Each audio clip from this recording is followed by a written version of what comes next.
Yon mga idol, nagluto tayo ng bangus at ayan ang ating recipe mga idol. Natural na sampalok yung ginamit ko. Ayan, kumukulot, syempre lagay na natin ang kamatis mga idol. Syempre ang sibuyas. Ayan, at saka yung natural na sampalok mga idol, masarap ang sabaw niyan.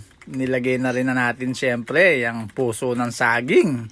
Ayan, medyo hinango ko na yan. Saka ilalagay na lang natin. Ayan, bili tayo ng bangus. 1 kilo yan mga idol. Talagang jumbo siya. Ayan mga idol.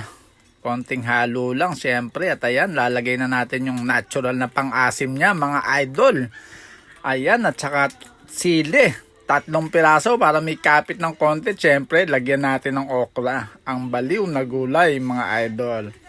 Saka 1 dakot na kangkong. Ayan mga idol. Pampalasa pa ng konti. Betchin. At ayan na syempre ang magkakapartner na 3 mga idol. Maraming salamat uli sa inyong pagtangkilik sa aking vlog. Mga idol, hanggang dito na lang. Bye bye.